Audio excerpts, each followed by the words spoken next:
Oke, selamat datang kembali di channel Sarjana Coding.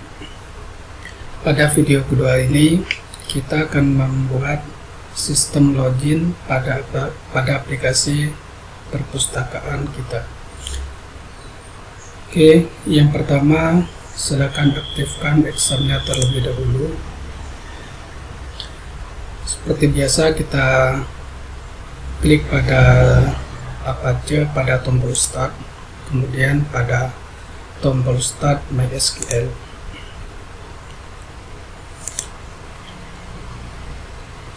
Oke, berikutnya kita akses aplikasi kita di browser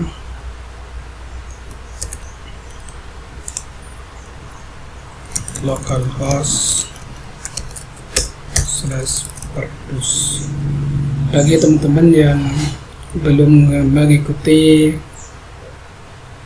video pertemuan pertama, silakan teman-teman lihat di playlist tutorial perpustakaan di channel ini. Oke, di sini kita di pertemuan pertama kemarin kita sudah membuat form loginnya. Nah, di video pertemuan kedua ini kita akan membuat sistem loginnya.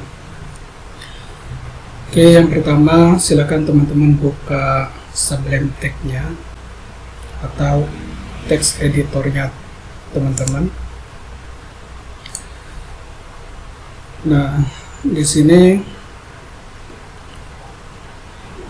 kita close saja semua.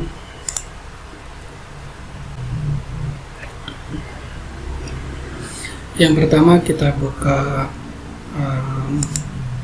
di folder view, kemudian file vlogin.php.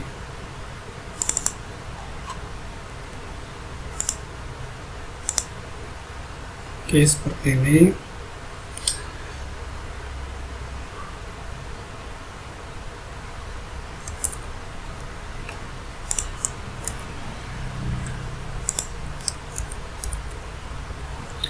Oke, selanjutnya kita buka controller login kita di folder controller, kemudian file login.php.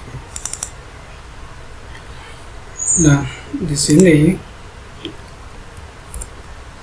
yang pertama kita cek di formnya.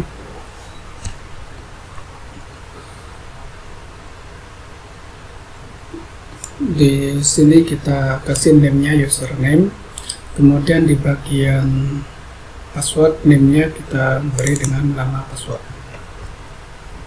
Oke, kemudian di bagian form ini kita arahkan actionnya ke login. Oke, jadi ini dihapus, kemudian kita ketikkan script seperti ini. Base URL ini kita arahkan ke controller login, ke function proses login. Oke. Nah, selanjutnya kita pindah ke controller login. Kita buat function untuk menangani proses login dari form login. Oke, kita buat function baru. Jadi di sini public function, atau kita kopikan aja dari sini, tekan ke sini. Oke, selanjutnya kita buat variabel username atau variabel user sama dengan this input post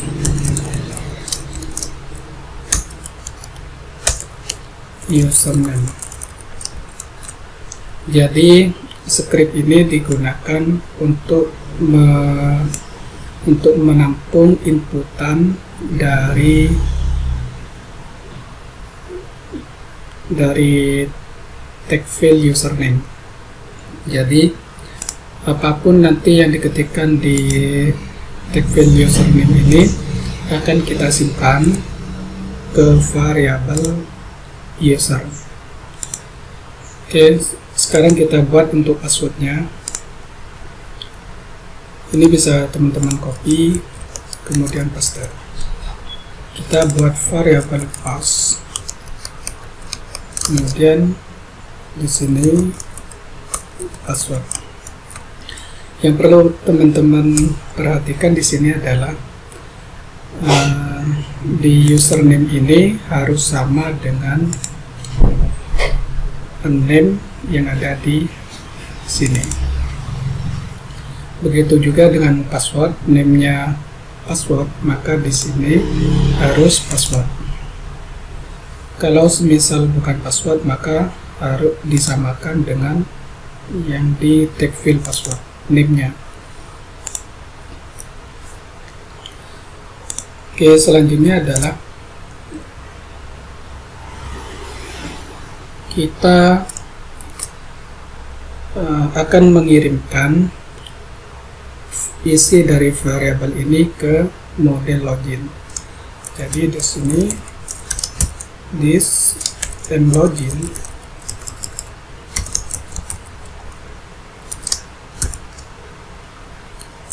proses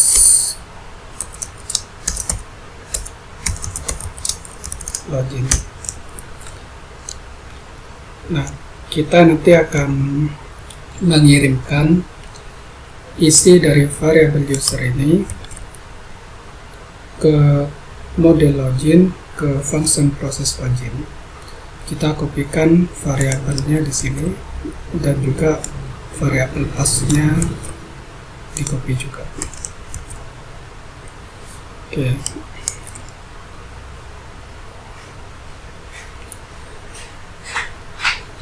Kemudian kita buat construct dulu.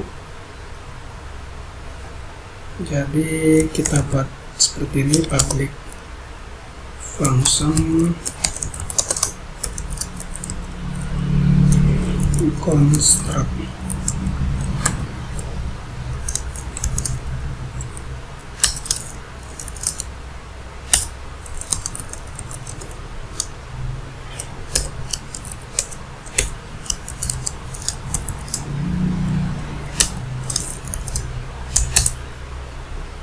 Kemudian this login,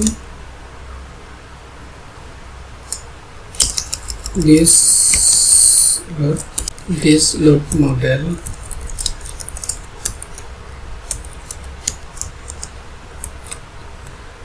nah kenapa saya buat seperti ini?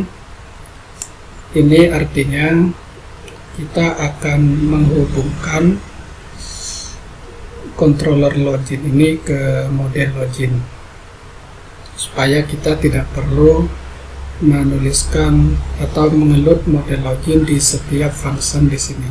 Makanya saya taruh di construct.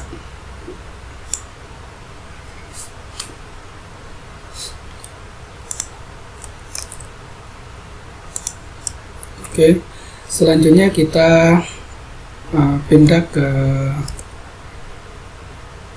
folder model. Kita buat model yang namanya mlogin.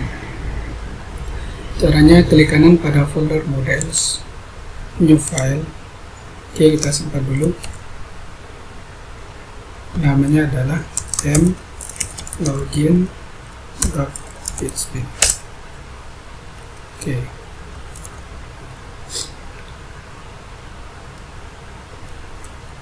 Di file model login kita buat script seperti ini.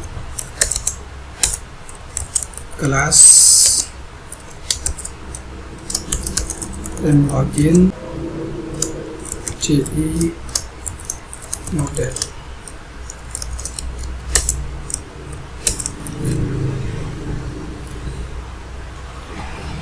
Kemudian berikutnya kita membuat function sesuai dengan yang di sini. Jadi ini kan diarahkan ke mode login atau mlogin, kemudian ke function proses login.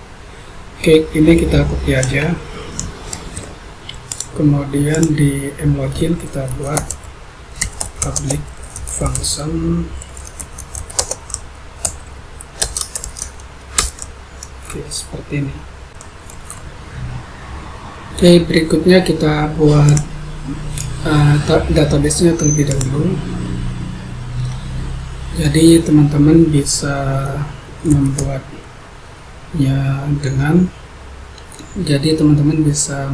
dengan mengetikkan localhost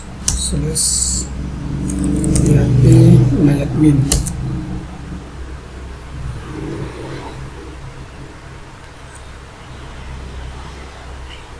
Oke, kita buat database baru, klik new, kemudian buat database-nya dengan nama purpose. Oke, di sini database purpose sudah berhasil dibuat. Selanjutnya kita membuat tabel yang nama tabelnya adalah login.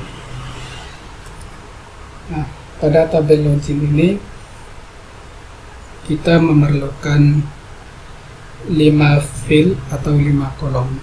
Oke, kita tambahkan 1, kemudian klik go. Oke, di sini kita beri nama fieldnya adalah yang pertama ID, kemudian berikutnya nama,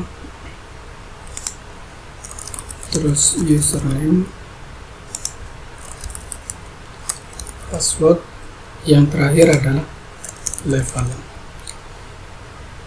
Jadi nanti di sistem ini kita buat level aksesnya itu nanti ada admin dan juga petugas. Oke, untuk ID ini kita beri tipenya integer, kemudian kita jadikan auto increment, jadi checklist pada bagian auto increment. Oke, kemudian yang kedua kita beri tipe datanya adalah varchar, panjangnya misalkan 50, kemudian untuk username misalkan kita beri dengan 100, varchar anggap sama 50 ya, kemudian password juga 50, kemudian untuk levelnya kita tekan tombol save.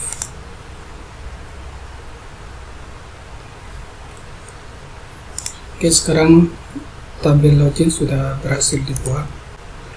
Yang pertama kita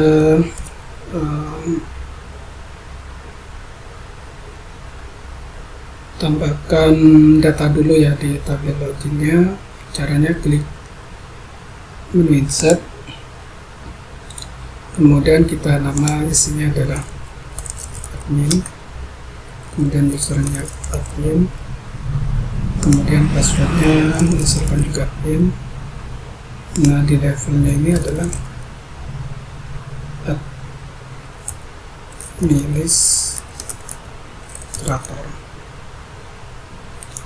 Oke, di bagian ID ini nggak perlu diisi karena ID kita sudah setting sebagai auto increment, jadi secara otomatis dia akan membuat ID sendiri. Oke, di bagian password ini kita setting atau kita ubah ke MD5. Oke, selanjutnya kita go. Oke, kembali ke browse. Maka di sini datanya sudah ada 1. Kemudian dengan password acak, karena sudah kita encrypt menggunakan MD5.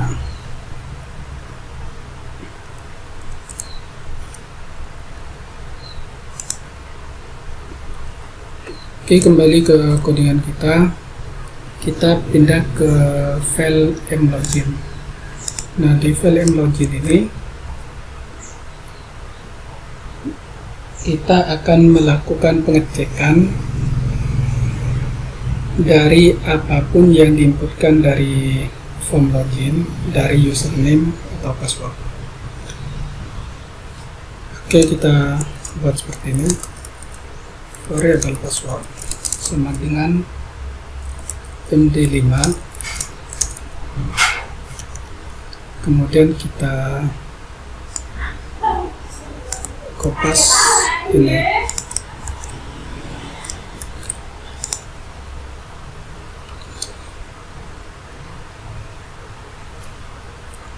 Kemudian kita buat variabel baru, user sama dengan this dpware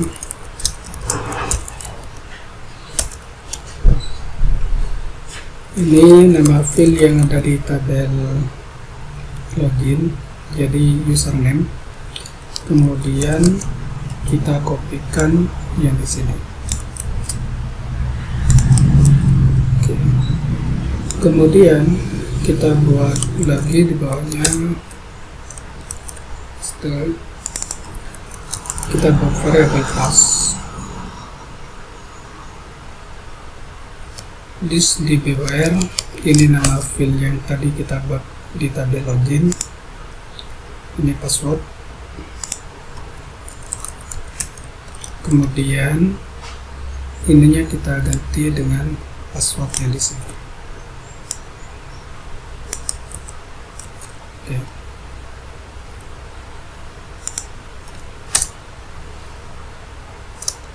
Kemudian variable query sama dengan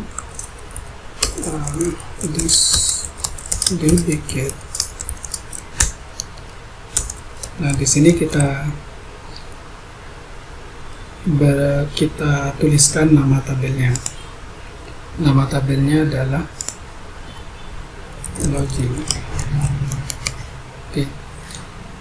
Jadi script ini digunakan untuk mengecek inputan dari form login. Yang pertama dicek adalah username-nya. Username ini akan dicek inputannya itu sudah sama dengan username yang di tabel login apa enggak.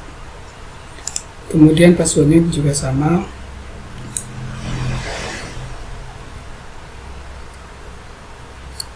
Oke, kita lanjut dulu. If jika variable query numbers lebih besar dari 0, maka for each variable query biasa.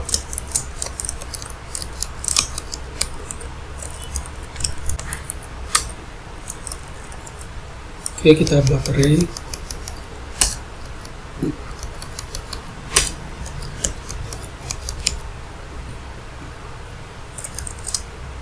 Di sini ID variable row ID. Ini disamakan dengan field atau kolom yang ada di tabel login. Di sini login ID, kemudian ada nama, username, password, dan level. Oke, ini kopikan aja sebanyak 5. Kemudian kita ganti dengan nama. Ini saya klik, kemudian tekan Ctrl, kemudian klik lagi di bagian yang ingin kita blok seperti itu. Jadi bloknya di sini ada 2. Oke, yang selanjutnya adalah fill username, kita ganti dengan username. Kemudian berikutnya ini password. Yang terakhir level.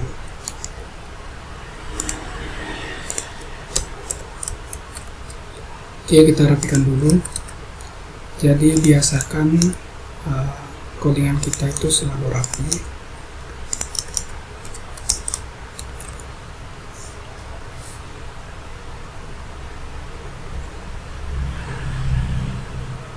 Oke, jadi kita taruh ke dalam session.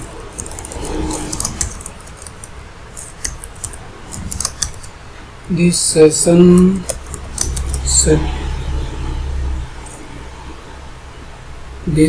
set user data variable ses. Kemudian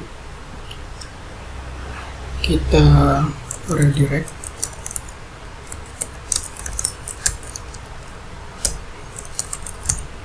ke controller dashboard.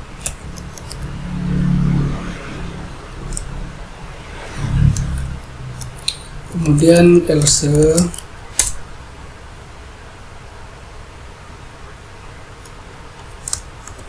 this session set flash data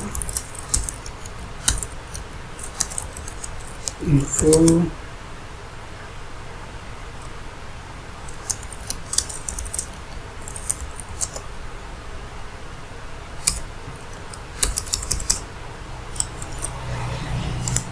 Oke, kita ke Bootstrap.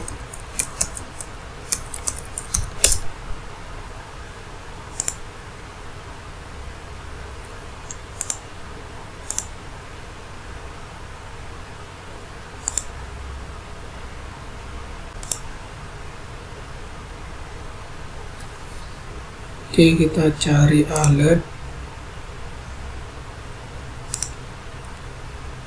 Di sini kita kopikan yang ini, yang danger.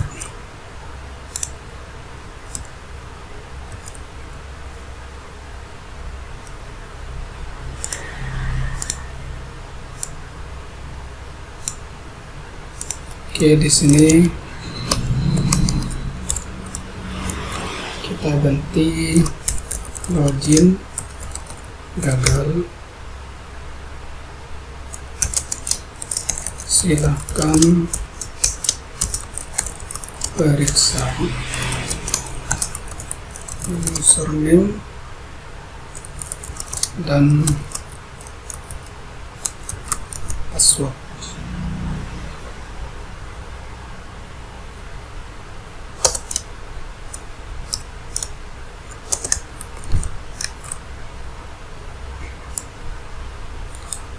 Oke, kemudian di redirect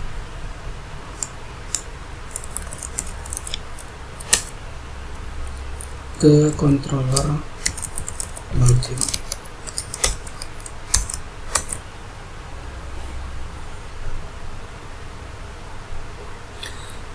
Oke, jadi script ini digunakan untuk mengecek apapun yang diinputkan oleh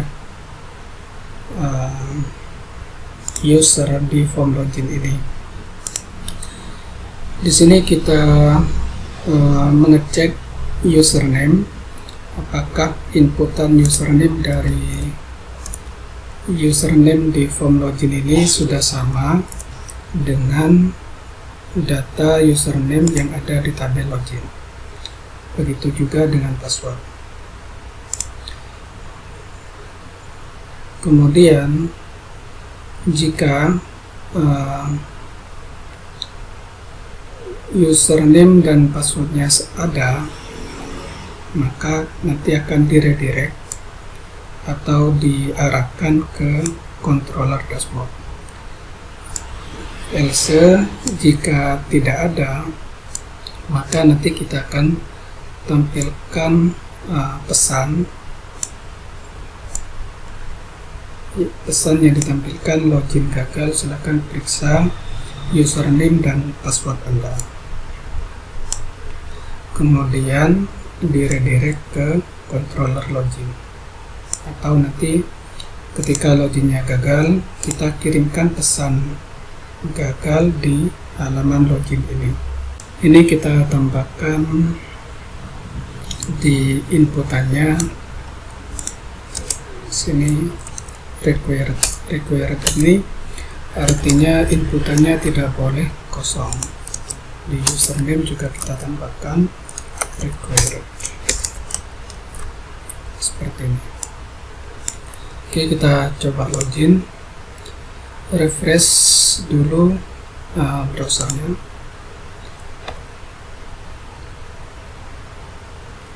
Kita inputkan data yang salah dulu, jadi misalkan sembarang. Oke, kita klik login.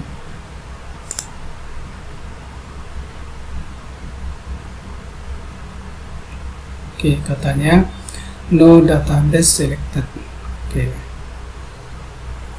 jadi kalau ada error seperti ini, teman-teman harus cek dulu errornya kenapa seperti itu ya. Di sini pesannya tidak ada database katanya. Oke, karena kita memang belum setting database-nya. Oke, untuk cara setting database-nya, silakan teman-teman klik di folder config, kemudian klik atau buka file database. Oke, kita scroll ke bawah. Oke, di bagian username ini kita beri dengan root, kemudian passwordnya dikosongi karena punya saya tidak ada passwordnya. Kemudian di database ini kita isikan nama database kita. Nama database kita purpose. Oke, tinggal kita tulis di sini purpose. Oke, seperti itu cara setting database-nya. Kita close saja. Kemudian kita kembali ke browser. Sekarang kita refresh.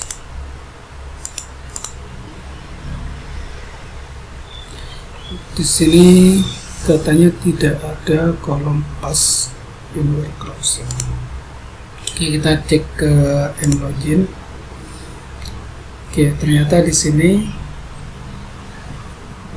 penulisannya salah. Jadi bukan pass tapi password. Oke, kita refresh lagi.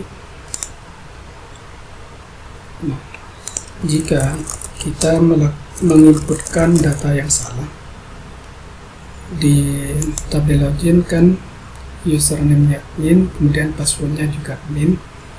Kenapa ini tag-nya acak? Karena sudah kita encrypt menggunakan MD5. Oke, klik login. Nah, di sini tidak berhasil login karena data yang kita inputkan tidak sama dengan data yang di tabel login.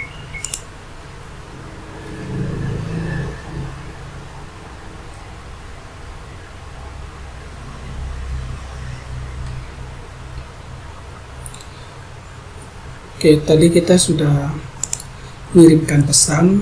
Jika gagal, maka kirimkan pesan ini. Login gagal, silakan periksa kembali. Kenapa tidak muncul? Karena kita belum memanggil flash datanya.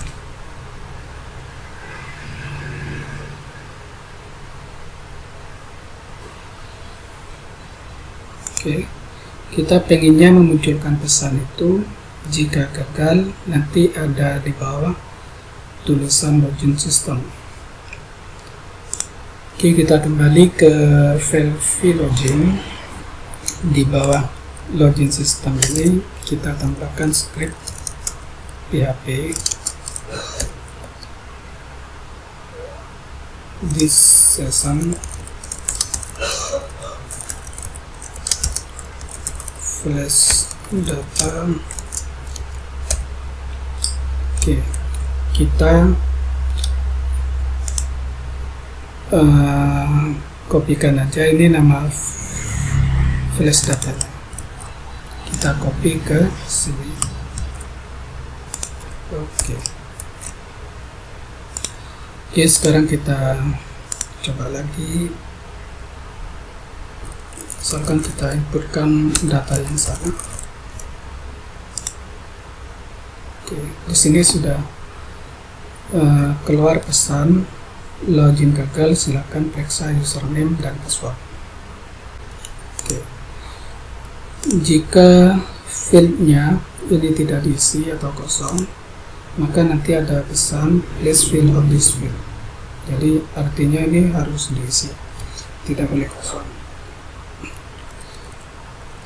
Oke, jika ini sudah diisi, maka di bagian password juga minta diisi. Baru jika sudah diisi dua-duanya, kemudian datanya tidak sama atau salah, maka nanti akan ditampilkan pesan login gagal. Oke, jika datanya benar, oke, kita coba lagi. Nah, maka diarahkan, jika berhasil maka diarahkan ke controller dashboard. Kenapa ini ada pesan error? Karena kita belum membuat controller yang namanya dashboard. Oke, kita cek di controller. Maka di sini tidak ada controller yang namanya dashboard. Oke, tapi ini loginnya sudah berhasil. Oke, sekian untuk pertemuan kedua ini. Kita sudah berhasil membuat sistem loginnya. Di video berikutnya kita akan membuat tampilan dashboard dari aplikasi kita.